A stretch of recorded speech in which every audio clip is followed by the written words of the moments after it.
देवगढ़ मंदिर, जिसे बाबा धाम और बैद्यनाथ धाम नाम से भी जाना जाता है, ये मंदिर भारत के 12 ज्योतिर्लिंग स्थलों में से एक है और ये भगवान शिव जी के सबसे पवित्र निवास स्थान है।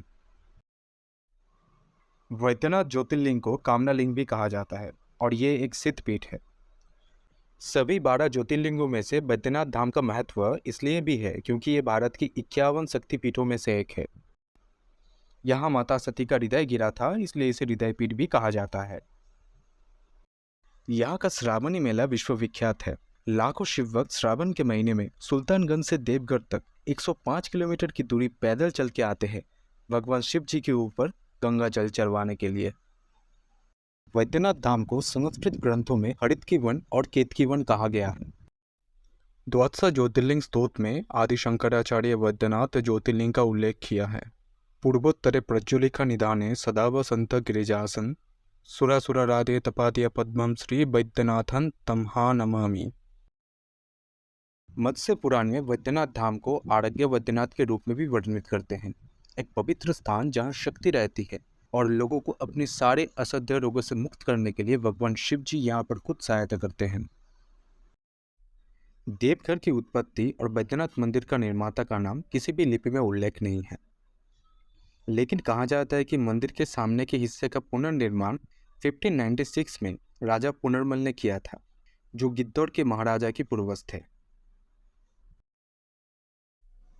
ये तस्वीरें जोसेफ डेविड वेगलर ने 1872 से 73 में ली थी। वेगलर के मुताबिक अधिकांश मंदिर लगभग 400 साल से भी पुराना है और ये शहर लंबे समय से तीर्थयात्रा का एक प्रमुख केंद्र रहा है। पौराणिक कथा के अनुसार रावण भगवान शंकर को प्रसन्न करने के लिए हिमालय पे तप कर रहे थे। वो एक एक करके अपना सिर काटकर शिवलिंग पर अर्पित कर रहे थे। 9 सिर अर्पित करने के बाद जब रावण 10वां सिर काटने वाला था, तब शिवजी प्रसन्न होकर प्रकट हो गए। उन्होंने रावण के 10 सिर जोड़ दिए और वरदान मांगने को कहा। रावण ने लंका में जाकर शिवलिंग को स्थापना के लिए उनसे आज्ञा मांगी। शिवजी ने अनुमति तो दे दी, पर इस चेतावनी के साथ दी, यदि मार्ग में इसे पृथ्वी पर रखा गया तो वो वही अचल हो जाएगा। भगवान शिव के इस निर्णय से सभी देवता परेशान हो गए और स्वर्ग में विकट परिस्थिति की उत्पन्न हो गई। ऐसा इसलिए था क्योंकि रावण इसका फायदा उठा सकता था और एक दिन वो स्वर्ग में राज कर सकता था। इसलिए सभी देवताओं ने विष्णुदेव के साथ बैठक करने का फैसला लिया। बाद में चर्चा में उन्हें भगवान शिव को लंका में ले जाने से रोकने की योजना मिली। योजना के अनुसार मां गंगा ने रावण के शरीर में प्रवेश किया और उसे लघुशंका करने में मजबूर किया। उसी समय भगवान विष्णु चरवाहा के रूप में सब कुछ देख रहे थे।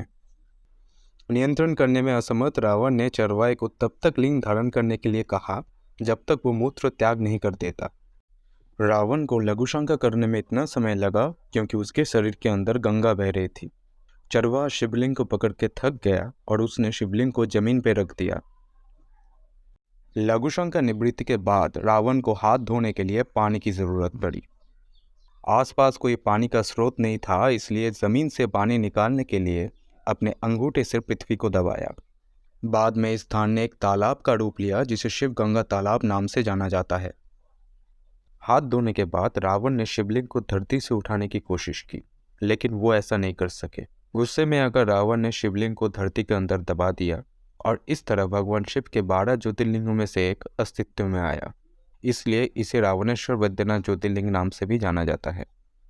ऐसा माना जाता है कि जो लोग यहाँ पर आकर शिवलिंग पर गंगाजल चढ़ाते हैं, उनकी सभी मनोकामनाएं पूरी होती है।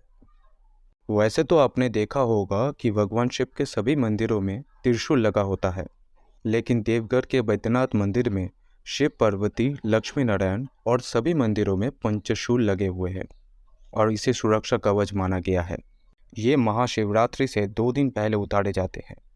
इसके बाद महाशिवरात्रि से 1 दिन पहले विधि विधान के साथ उनकी पूजा की जाती है और इसके बाद पंचशूलों को फिर से स्थापित किया जाता है। इस दौरान भगवान शिव और माता पार्वती के गठबंधन को भी हटाया दिया जाता है। मंदिर के ऊपर लगे पंचशूलों को लेकर ये माना जाता है कि त्रेता युग में रावण के लंकापुरी के द्वार पर पंचशूल सुरक्षा कवच के रूप में स्थापित था। वही एक मत ये भी है कि रावण को पंचशूल यानी सुरक्षा कवच को तोड़ना आता था, लेकिन ये भगवान राम के वश में भी नहीं था। विभीषण के बताने के बाद ही प्रभु श्री राम और उनकी सेना लंका में प्रवेश कर पाए थे। ऐसा माना जाता है कि मंदिर के ऊपर लगे पंचशूल के कारण मंदिर में आज तक कोई प्राकृतिक आपदा का असर नहीं हुआ। दोस्तों, मुझे उम्मीद है कि आपको ये वीडियो पसंद आया होगा। मैं आपसे मिलूंगा अपने नेक्स्ट वीडियो में। तब तक चैनल को लाइक, शेयर और सब्सक्राइब करना ना भूलें।